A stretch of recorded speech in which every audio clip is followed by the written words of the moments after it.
So, you just bought or received as a gift a wine kit. You opened the box and are somewhat bewildered by the instructions and the terminology. Or maybe you're familiar with kit winemaking and just need a review of the supplies and equipment. And if so, this video is for you. Drop the device.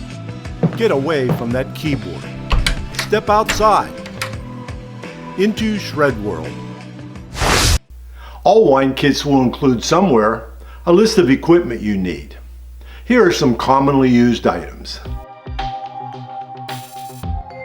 You'll need something to hold the juice while it ferments into wine. You can use fermentation tanks. This is a 9-gallon fiberglass tank that comes with a lid with a place for a fermentation lock. You can use wooden barrels or glass bottles called carboys. The barrel will need a bung, and the carboy will also need a fermentation lock.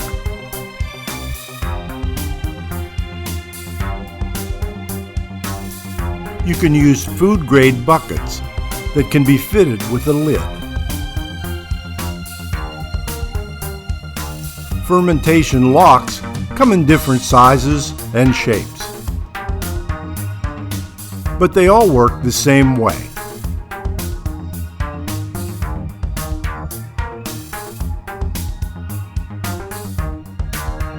They allow the gases of fermentation to escape while keeping the juice sealed from the outside air. Solid stoppers are used when fermentation is complete. You'll need a glass hydrometer to follow the fermentation process.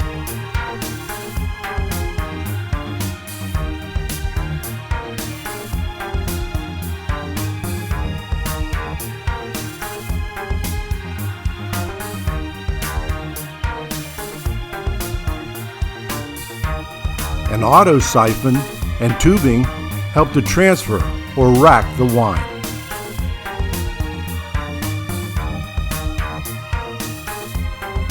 A thermometer helps follow the fermentation temperature. And you'll need some sort of spoon for stirring and mixing.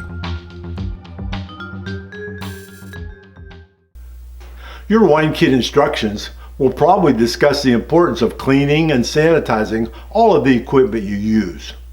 Usually, there are no cleaning and sanitizing chemicals included with the kit. Here are some examples of what you can use.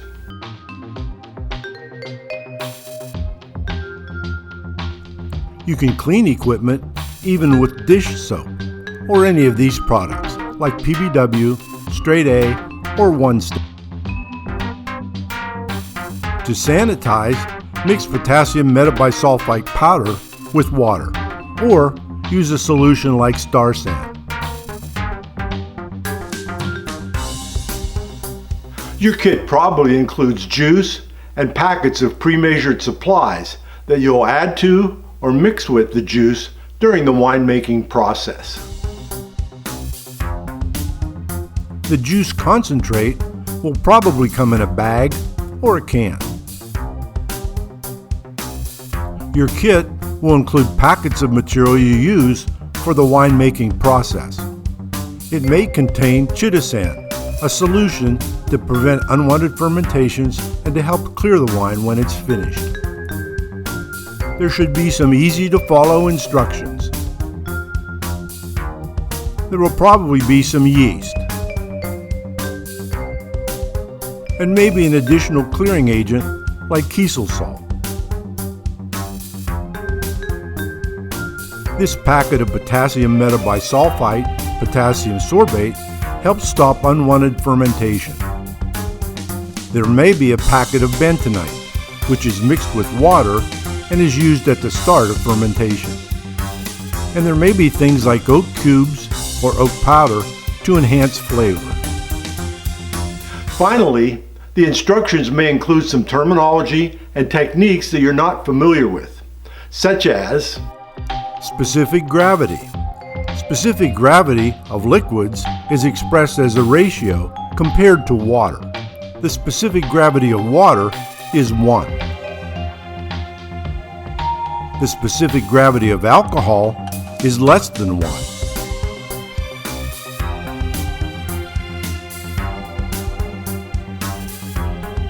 The specific gravity of orange juice is greater than 1. The sugar dissolved in the orange juice causes the bulb in the hydrometer to float higher. At some point, you'll probably want to rack or transfer your wine from one container to another. An auto siphon and tubing is a good way to do this. Racking separates the liquid part of the wine from the solid parts. The stuff left in the bottom of the bottle is called lees.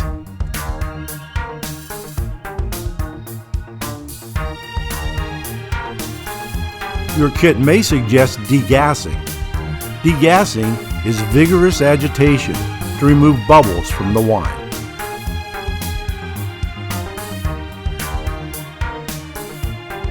It's a lot of work when done by hand. There are attachments that'll fit a drill. You may have heard the terms headspace and topping up. Headspace is the area where there is no wine at the top of the bottle. Topping up means adding wine to make the headspace as small as possible. Wine can be stored for a long time in properly sealed containers to allow it to reach its full potential.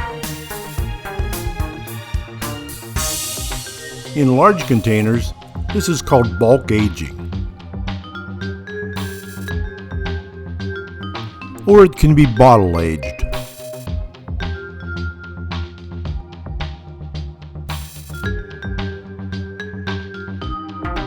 Cloudy wine is wine with particles in it. You can't see through it.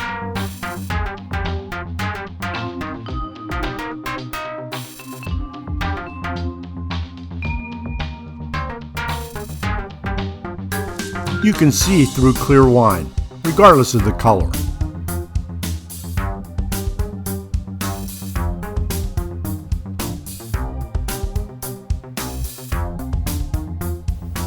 One last term, winemaker. Once you start your kit, you are one. So welcome aboard, and thanks for watching. Salute.